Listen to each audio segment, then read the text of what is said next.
है तो कहीं ना कहीं से उसको देखा है, कहीं ना कहीं से उसका अनुकरण किया है, कहीं ना कहीं से उसको अनुभव किया है। जिस समय तोड़ने वाले ने धनुष का खंडन किया तो नीचे वाले ही नहीं ऊपर वाले भी, ब्रह्मादिक सुर सिद्ध मुनीसा प्रभु प्रशंसा दे असीसा, सुर किन्नर नरनाग मुनीसा जय जय जय कहीं दे असीसा। फिर देखिए एक सिद्धांत कहता है, बस यहीं रुको। हाँ, जो स्वर्ग में रह रहे हैं वो भी धनुष तोड़ने वाले की जय जयकार कर रहे हैं, जो धरती में है वो भी उनकी पूजा कर रहे हैं, जो ऋषि मुनि महात्मा हैं वो भी जय जयकार कर रहे हैं। किसकी? जिसने धनुष तोड़ा। अब निर्णय यही है कि हम भी उसकी जय जयकार करें, लेकिन सब कुआं में कूद रहे हैं तो हम भी कूद जाएं। तोड़ने वाले की जय जयकार हो रही। हमारी थोड़ी सी बात है कि जब उसने धनुष को स्पर्श किया माने उठाया, और जब धनुष विराम अवस्था में होता है तो प्रत्यंचा बंदी नहीं होती, तो उसने डोरी को बांधा और तोड़ने के लिए मौरवी माने उस डोरी के बीच वाले भाग को अपनी कान तक खींचा तो धनुष टूट गया। तो पहले उसने धनुष को उठाया, फिर डोरी को बांधा माने प्रत्यंचा को बांधा, फिर मौरवी को खींचा। कितने काम किए? 3। किसी ने देखा? धनुष तोड़ने वाले को धनुष उठाते समय किसी ने देखा? लेत चढ़ावत खैचत गाढ़े काऊ ना लखा, किसी ने नहीं देखा। तो जय जयकार किसकी हो रही? मैं फिर रुक रहा हूं। अच्छी बात कही। अब तो देखो हमने लक्ष्मण का विरोध नहीं किया। अब तो किसी भी प्रकार से हमें धनुष तोड़ने वाला मिल जाए और या इस रहस्य को सभी लोग जान लें। यही रहस्य है। परमात्मा के रहस्य को जानना कोई साधारण खेल नहीं है कि कोई साधारण बात हो कि परमात्मा की हर एक बात को लोग जान ही ले। जिस समय तोड़ने वाले ने धनुष को उठाया, यहीं पर केवल गहराई का विषय है, थोड़ा थोड़ा समझने की आवश्यकता है। आज सब लोग अपने अपने ढंग से समझते हैं। परशुराम बाबा जी अपने ढंग से समझने का प्रयास कर रहे हैं, समाज के लोगों ने उसको अपने ढंग से समझा, राजा जनक जी ने उसको अपने ढंग से समझा, माता सुनैना ने उसको अपने ढंग से समझा, यहाँ के नर नारियों ने उसको अपने ढंग से समझा। जिस समय धनुष टूटा, बिजली सी चमकी कि नहीं? अब ये तो आप जानते हो कि उठाया गया। नहीं तो उस समय लक्ष्मण यहाँ पर उपस्थित था।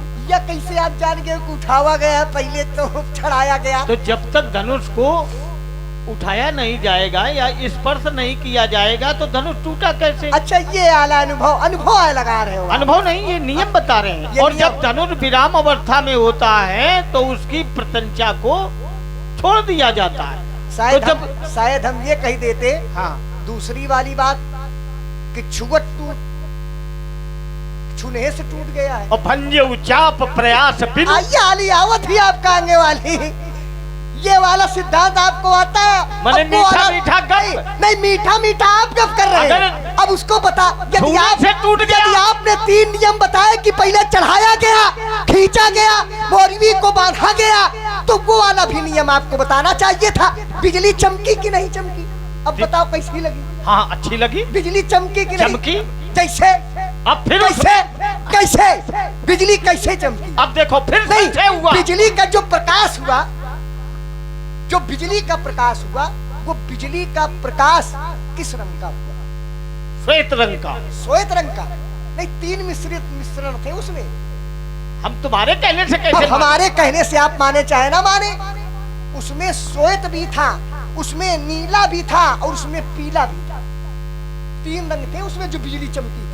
अच्छा, इसीलिए सब नहीं देख पाए। ये मिश्रित हो गया क्योंकि आपने 3 नियम बनाए, आपने 3 नियम बताए थे। अब तीनों प्रकार की बिजली एक साथ में चमकी, तो जब तीनों प्रकार की बिजली एक साथ में चमकी, अरे यहाँ पर एक प्रकार की बिजली अगर नेत्रों में चमक जाती है अच्छा सही बताना, अगर केवल बिजली थोड़ी सी अगर हमारे नेत्रों के सामने चमक जाए तो क्षण मात्र के लिए हमारी नेत्र बंद हो जाती है कि नहीं? हाँ, बंद हो जाते। ये केवल खेल क्षण मात्र में हुआ है, इसलिए काऊ न लखा रहे सब ठाढ़े। इसी के लिए कोई नहीं जान पाया कि तोड़ने वाले ने किस समय तोड़ी। बिजली चमकी और जो ही बिजली चमकी नेत्रों में तो लोगों की नेत्र क्षण मात्र के लिए बंद हो गई, और जब क्षण मात्र के लिए बंद हो गई तो तोड़ने वाले ने उसी समय कहीं क्षण अमुख मध्य धनु तोड़ा। जितनी देर में आपके नेत्रों की जो पलकें हैं 3 बार खुलती हैं 3 बार बंद होती हैं, तो इसी समय को क्षण कहते हैं। एक बार आपने पलक बंद की फिर खोली तो क्या दिखाई नहीं दिया? बोलो आप लोग। और अगर दिव्य प्रकाश निकला तो फिर मेरा भाव कि धनुष से निकला, आकाश से निकला या तोड़ने वाले से निकला। आखिर दिव्य प्रकाश का प्रणेता कौन है? ये दिव्य प्रकाश जो ज्योति हुई जिसके कारण सभी के नेत्र बंद हो गए, ये दिव्य प्रकाश था किसका? देखो संसार में प्रकाश देने वाले जानते हो कौन है? जगत प्रकाश प्रकाशक। आगे कह दियो तो आपू आपू बापू कह रहे, सीधा सीधा देखो, ये भी रहस्य को थोड़ा छिपाने की आवश्यकता है। यही अच्छी बात है। अब वहीं से रहस्य बिल्कुल फिर छिपा हुआ है जो मैंने कहा था, तई क्षण अमुख मध्य धनु तोड़ा। ये जितना भी खेल हुआ है क्षण मात्र में हुआ है, क्षण में। जानते हो बाबा ये क्षण बहुत ही बारीक होता है, इतना बारीक होता है क्षण, इतना बारीक होता है जिसको सूक्ष्मतम से भी जितना सूक्ष्म हो जाए उसे कहते हैं क्षण। ये क्षण जानते हो कैसे बनता है? क्षण की परिभाषा, ये जो क्षण होता है ते क्षण अमुख मध्य धनु तोड़ा। देखिए पंडित जी, श्रीमद् भागवत पुराण में एक काल विभाग का वर्णन किया गया, उसमें क्षण की परिभाषा बताई गई। देखो कथा भी हो रही है और लीला भी हो रही है। आप लोग भावावेश में कह देते अभी एक क्षण रुको, कह देते हैं ना, लेकिन क्षण का मर्म नहीं जानते हैं कि क्षण कितने समय का है। ये सुने जाने, यही ज्ञान की बातें हैं और इसीलिए आप लोग यहाँ पर बैठे हैं। देखिए स्थिति उस समय ये हुई कि लेत चढ़ावत खंचत गाढ़े, तोड़ने वाले ने धनुष को लिया, चढ़ाया, खींचा, और जो ही तोड़ने का समय आया तो क्षण मात्र में जिस समय तोड़ने वाले ने धनुष का खंडन किया तो काहू न लखा, कोई भी नहीं लग पाया कि धनुष किस समय टूट गया। धनुष टूटा क्षण मात्र में, लेकिन कोई भी न लग पाया कि किस समय टूट गया, क्योंकि ये जो क्षण होता है ये बहुत बारीक होता है। क्षण मात्र के लिए लोगों की नेत्र बंद हो गई। क्षण कहते किसे है? तो श्रीमद् भागवत पुराण के 3 स्कंद के 10वें अध्याय में देखिए क्या सिद्धांत कहता है। 2 अणुओं का मिल करके एक परमाणु बनता है पंडित जी। देखिए जो अणु होते हैं बहुत छोटे छोटे होते हैं, बहुत छोटे। अब देखते जाइएगा क्षण कितना छोटा है, केवल समझने का प्रयास कीजिए। 2 अणुओं का मिल करके एक परमाणु बनता है, 3 परमाणु का मिल करके एक तिसरेणु बनता है। तिसरेणु, ये तिसरेणु किसे कहते हैं? जिस समय सूर्य का प्रकाश प्रातः काल निकलता है, सूर्य का उदय होता है प्रातः, आप लोगों ने भी देखा होगा। और जब सूर्य का उदय होता है और सूर्य का प्रकाश निकलता है, अच्छा सूर्य के प्रकाश में प्रातः काल हमें छोटे छोटे कण उड़ते हुए दिखाई पड़ते हैं कि नहीं दिखाई पड़ते? छोटे छोटे कण। तो वो जो छोटे छोटे कण उड़ते दिखाई पड़ते हैं इनको कहते हैं तिसरेणु। तो 2 अणुओं का मिलकर के एक परमाणु बना, 3 परमाणु का मिलकर के एक तिसरेणु बना, 3 तिसरेणु का मिलकर के एक त्रुटि बनी, 3 त्रुटि का मिलकर के एक लव बना, 3 लव का मिलकर के एक निमिष बना, और 3 निमिष का मिलकर के एक वेग बना, और 3 वेग का मिलकर के एक क्षण बना। अब देखो कितना बारीक है क्षण। इसलिए काहू न लखा रहे सब क्षण का कार है, कोई जान ही नहीं पाया। बारीकी का कार है, बारीकी। अब इस बारीकी को लोग नहीं लग पाए। और लखे क्या कि प्रभु दो चाप खंड मही डारे। लोगों ने लखा क्या बाद में? हाँ। प्रभु दो चाप खंड मही डारे। तो जब डारे तो देख लोग सब भये सुखारे। किसको देखा? तोड़ने वाले को कि धनुष के टुकड़ों को?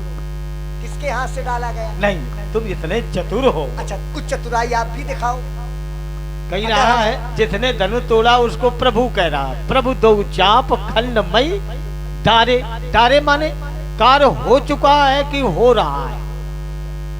हो रहा है, हो चुका है।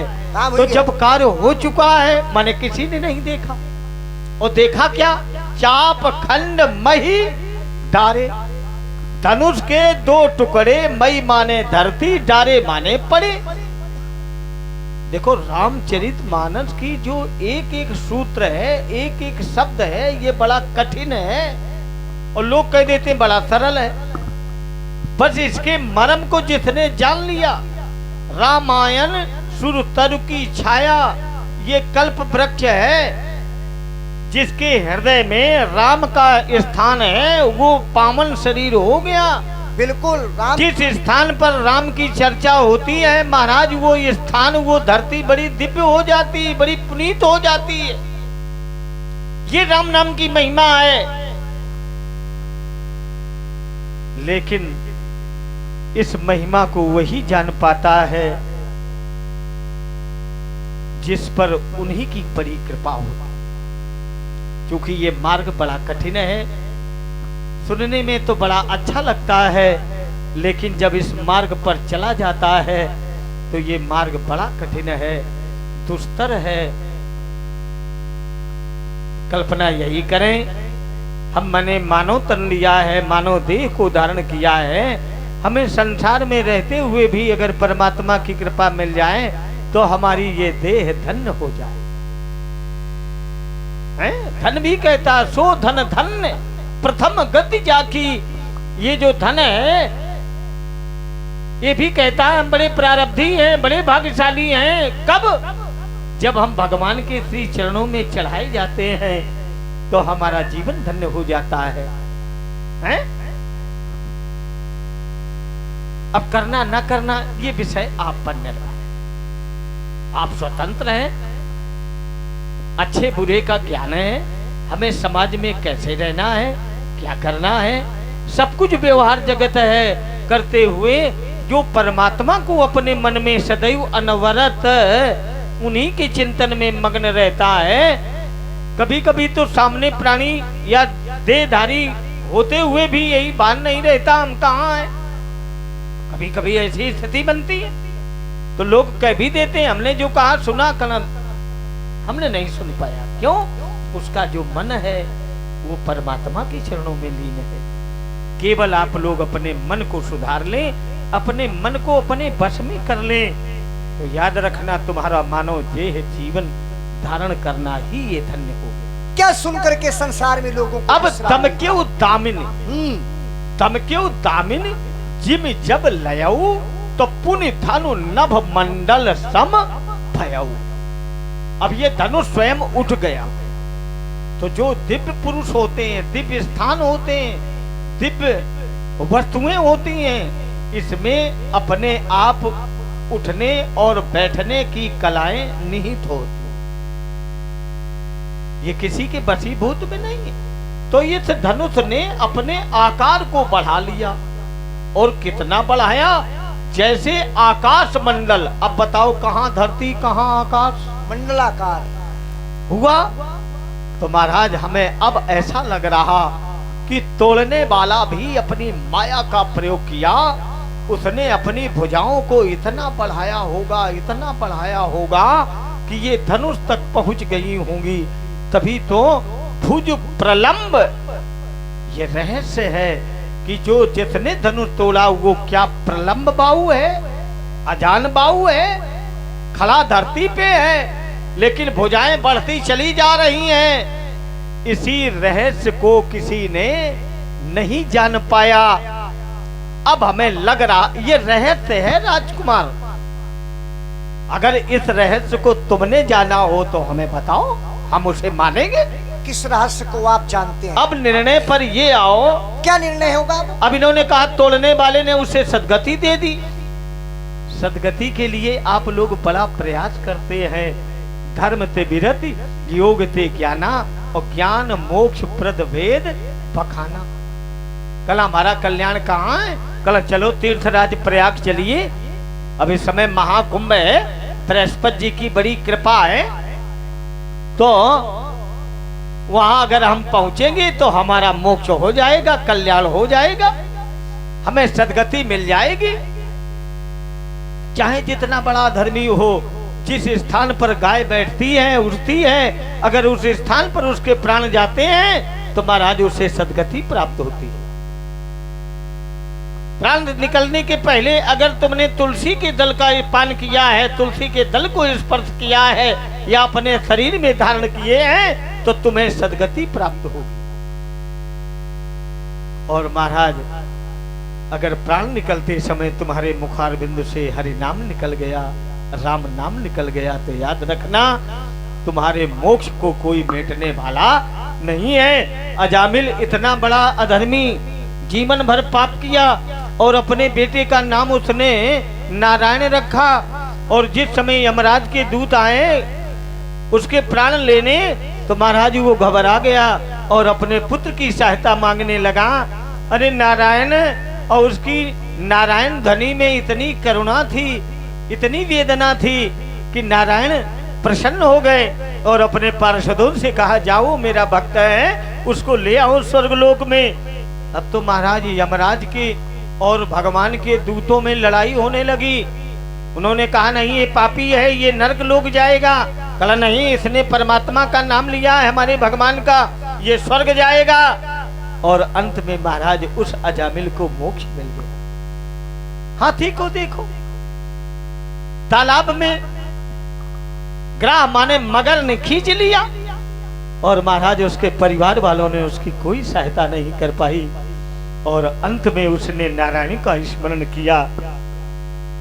परिणाम, नारायण ने सोचा अगर वहां तक पहुंचेंगे बड़ा विलंब हो जाएगा, मेरा भक्त बड़ा संकट में है, तो उन्होंने वहीं सत्यलोक से ही सुदर्शन का त्याग कर दिया, और सुदर्शन ने पलक झपकते ही ग्राह का 2 भागों में विभक्त कर दिया। हाथी बच गया, किसकी कृपा से? परमात्मा की कृपा से। धर्मो रक्षति रक्षता, आप जिस भाव से धर्म की रक्षा कर रहे हैं, कितने समर्पण से, याद रखना ये समर्पण आपका कभी निराधार नहीं जाएगा, व्यर्थ नहीं जाएगा। वही धर्म किसी न किसी रूप में आकर के आपकी मर्यादा की रक्षा करेगा। तभी तो ज्ञानियों ने कहा धर्मो रक्षित रक्षता, धर्मो रक्षति रक्षता। परमात्मा धर्म की रक्षा के लिए इसलिए लक्ष्मण तुम सावधान हो जाओ। नहीं, आप सावधान हो जाए, बड़ी देर से आपको वक्तव्य को सुन रहा हूँ। देखिए संसार में लोगों को क्या सुनने से विश्राम मिलता है? ऐसा क्या हम आप सुन ले जिसको सुनने से हमारा जो मन इधर उधर भ्रमण करता रहता है, हमारा मन जो इधर उधर भ्रमित रहता है, तो ऐसा क्या हम सुन ले जिसको सुनने से हमारा मन विश्राम में लग जाए? तो केवल रामचरितमानस को सुन लिया जाए, क्योंकि रामचरितमानस को भोले बाबा के द्वारा रचना किया गया है। रच महेश निज मानस राखा, तो पाई सुसमय शिवासन भाखा। रामचरित मानस यही नामा, तो सुनत श्रवण पाई विश्राम। विश्राम तभी मिलता है जब राम के चरित्र को सुन लिया जाए, राम के चरित्र को थोड़ा अनुकरण कर लिया जाए। देखिए परमात्मा भी यदि वसुंधरा में आते हैं तो परमात्मा अपने लिए इस वसुधा में नहीं आते, परमात्मा इस वसुधा में संसार के कल्याण के लिए आते हैं। और किसका किसका उसमें कल्याण छिपा होता है? जो परमात्मा ऊपर से नीचे आते हैं। भगत भूमि भूसुर सुरभि सुरहित लाग कृपाल। एक सिद्धांत और कहता है परमात्मा किस लिए आते हैं?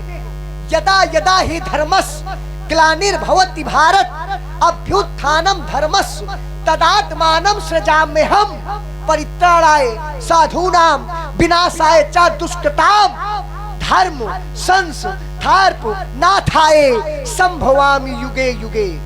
परमात्मा इस वसुंधरा में आते हैं। विप्र धेनु सुर संत हित लीन है मनुज अवतार, तो निज इच्छा निर्मित तनु और माया गुण गोपाल। परमात्मा की लीला बड़ी ही विचित्र होती है।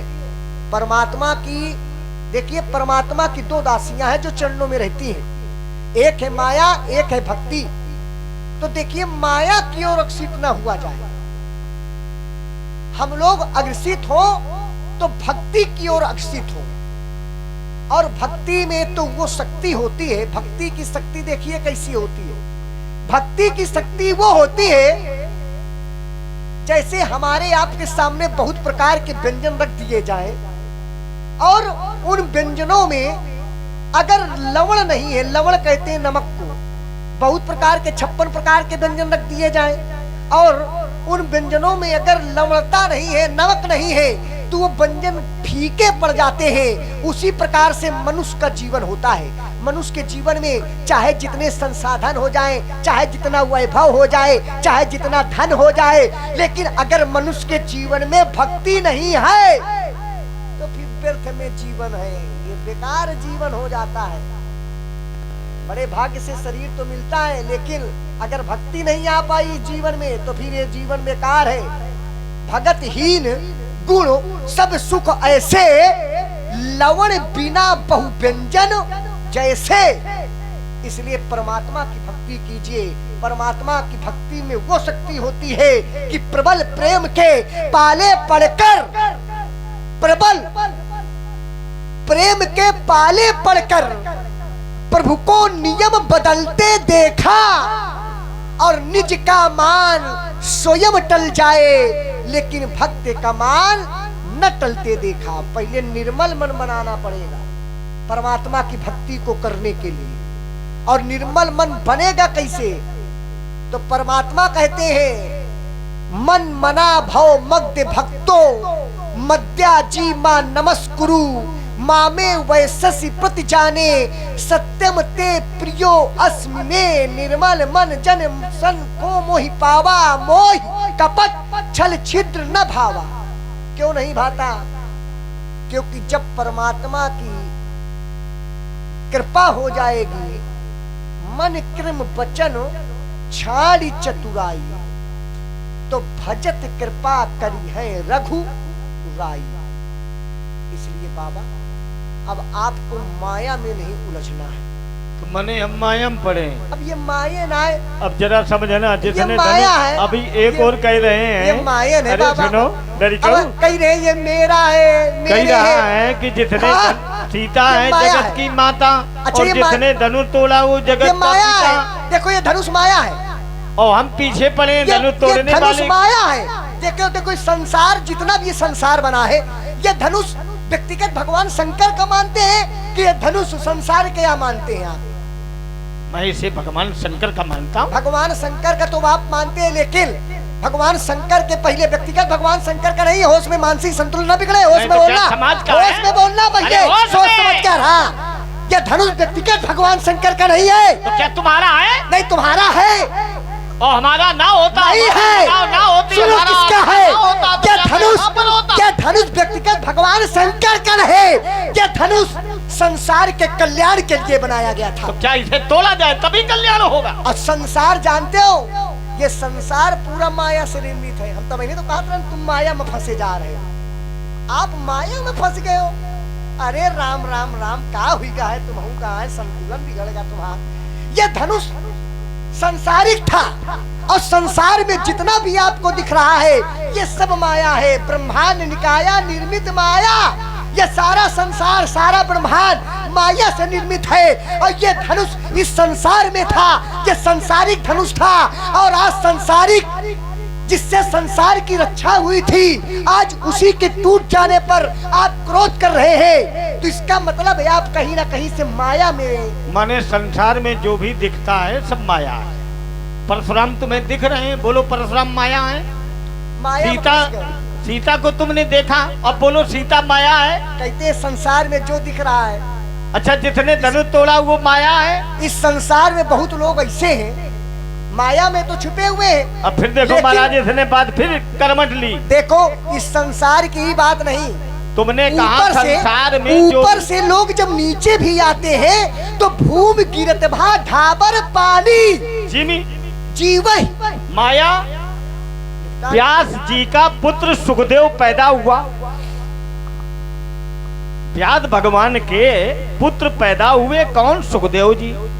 12 वर्ष बाद वो अपनी माता की कोख से गर्भ से धरती पर आए और नाल छेदन नहीं हुआ।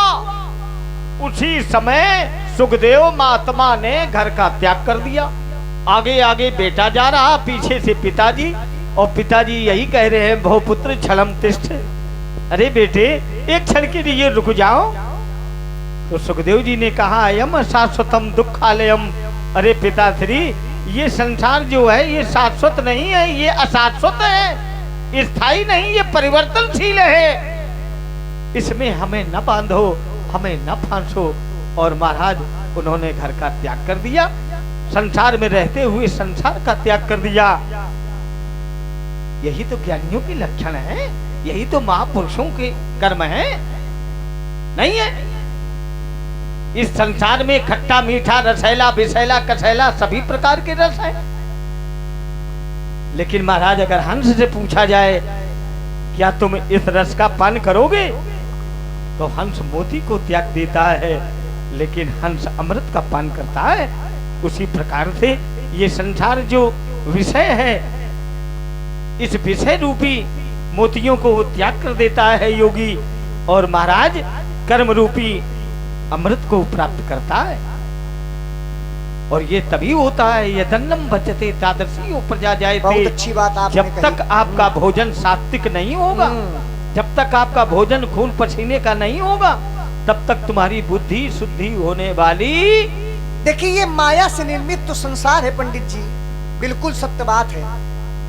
लेकिन इस संसार में माया से निर्मित तो संसार है, लेकिन इस संसार में भी बड़े बड़े लोग अब माया की ओर बिल्कुल न आकर्षित हो। जो साधु संत महापुरुष होते हैं वो माया की ओर नहीं जाते हैं। साधु संत महात्मा लोग, योगी जन परमात्मा की ओर जाते हैं। है दोनों देखो परमात्मा से ही जुड़ी हुई है। माया भगत सुनो तुम सोऊ, नारी वर्ग जाने सबको। क्या बात है? दोनों नारी वर्ग की है, दोनों परमात्मा की दासी है। लेकिन इस संसार में बड़े बड़े साधु महात्मा ऋषि संत ऐसे पड़े हुए हैं कि संसार में क्या हो रहा है उनको कोई मतलब नहीं। ये मेरा है कि ये तेरा है